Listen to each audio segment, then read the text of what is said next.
Hi, and welcome to this session. We're going to discuss identifying your competitors, which will really be focused on the competitor analysis.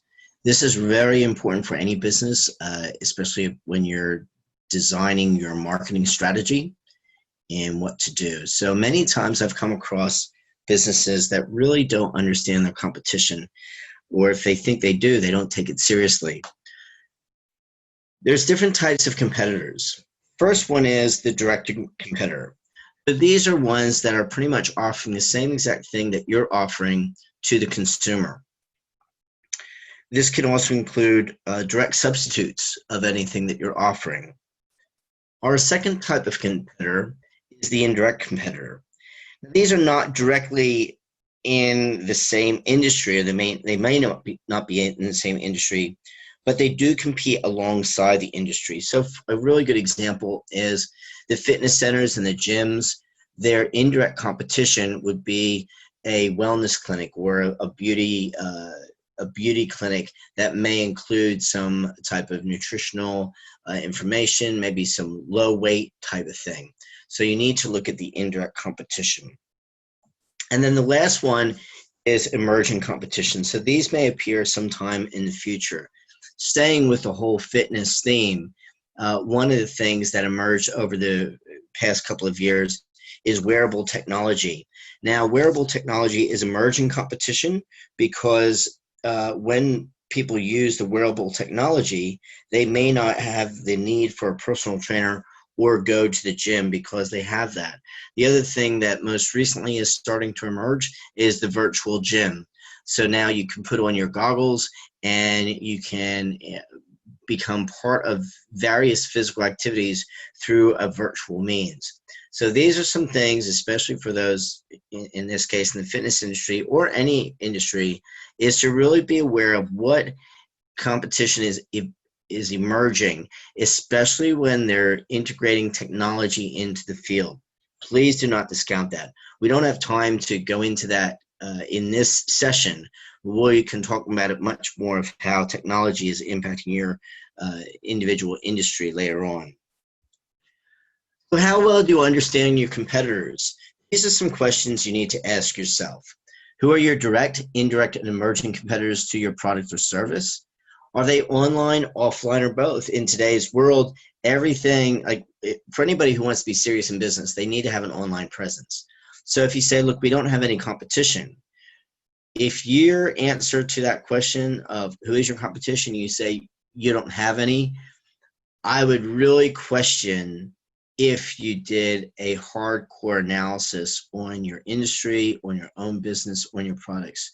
Because I can be pretty sure, unless you are very much far ahead of the game in your own industry, there is probably a competitor somewhere around the world for you. Another question to ask is, do you know what your competitors are doing? That is, what are the benefits of their products and how are they marketed? So even if you don't have time to look this stuff up, you can easily outsource this information and get somebody to do the competitor analysis of a particular product or even your general industry. Third question is, what are your competitors' strengths and weaknesses? And this can easily be done by a SWOT analysis, the good old strengths, weaknesses, opportunities, and threats. And really looking at, and be very honest with yourself. You know, there will probably be some competitors out there who have more strengths than you do. And there may be some out there that actually are weaker than you do. And you need to be honest with yourself. What do consumers think about your competitors' products and services?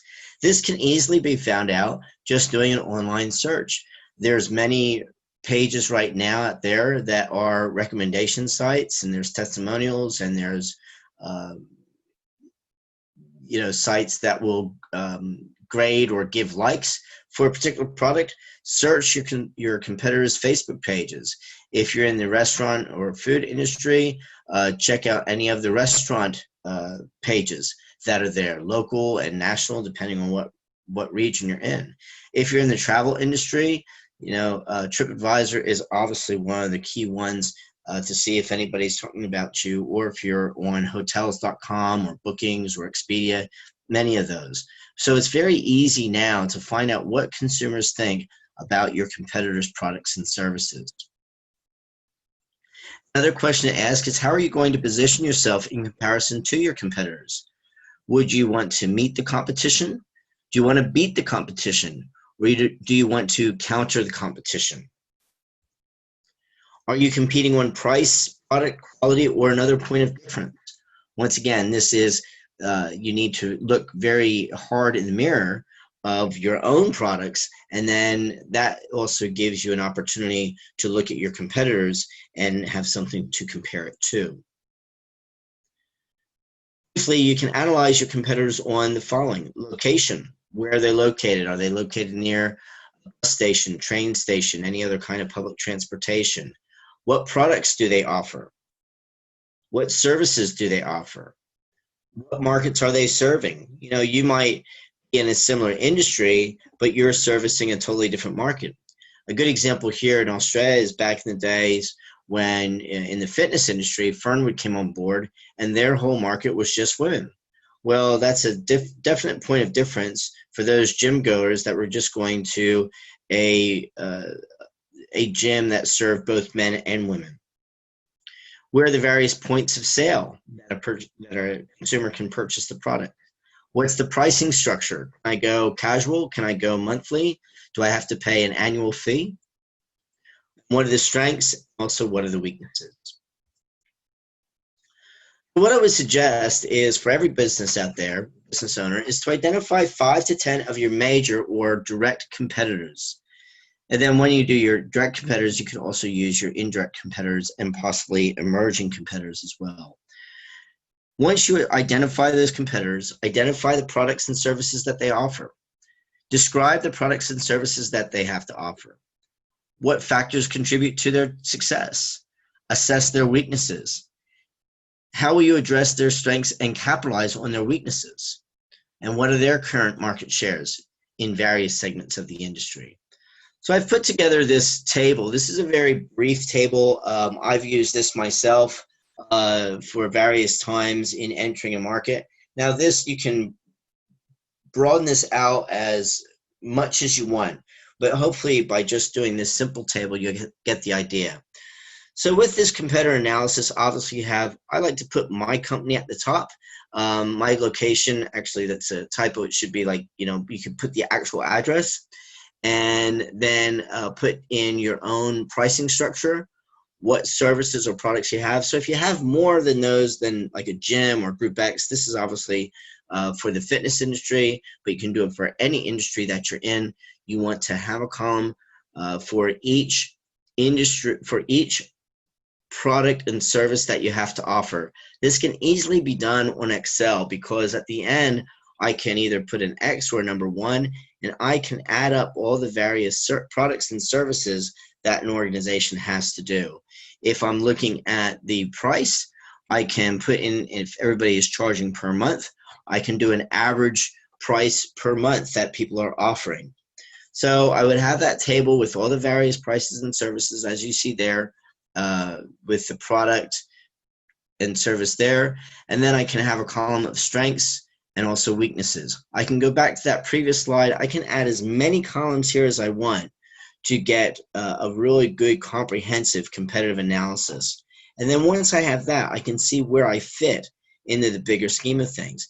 Where's my location? I can even put a column in here of public transportation availability. Am I near a train station? Am I near a bus station? Can people walk to my gym? Or am I surrounded by a highway that may become quite dangerous? So all the various information that you can put here and also your competitors will make things much easier for you when you start to decide what market strategy, as well as how do I want to position my business for the potential consumer. When we look at competitive advantage, after you do that competitor analysis, hopefully you'll be able to flush out your competitive advantage. And this competitive advantage looks at the feature or set of features together with the associated benefits, which make your product and services meaningful from those of your customers and valuable to the consumer. Your business must be cost effective and it must be able to offer products and services which the customers regard as preferable to the products and services offered by rival suppliers. So you can have a competitive advantage in various areas. The depth of your lines. So for example, if you are a retail shop and you're focusing on tennis, you could maybe increase your line of the number of shoes, tennis shoes that you have, or maybe increase the number of tennis rackets that you have. You might take on another brand. That's just one minor example. You could have the quality as your competitive advantage, or your uniqueness. Maybe you are designing personal clothing for people, right? So you only design one for people, and then that design is done. Knowledge, skills, and experience might be your competitive advantage. Your marketing approach and strategies, your image, your reputation, maybe the level of customer service can be your competitive advantage.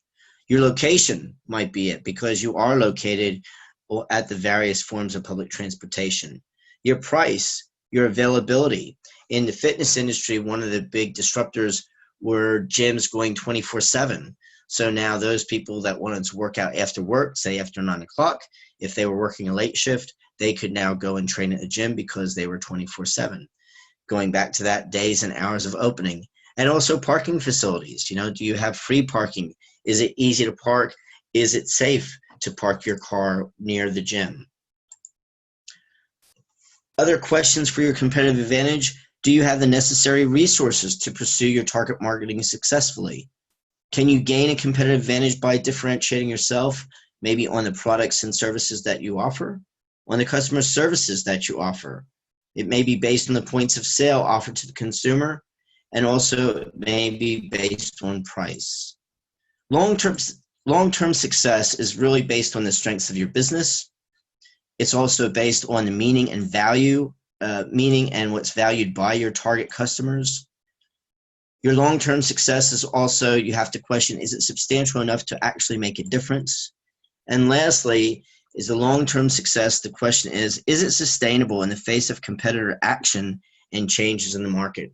Because in today's world, especially with technology, our market, in every industry, is changing fairly rapidly. Thank you for your attention, and we will talk about target marketing in a later webinar, so stay tuned.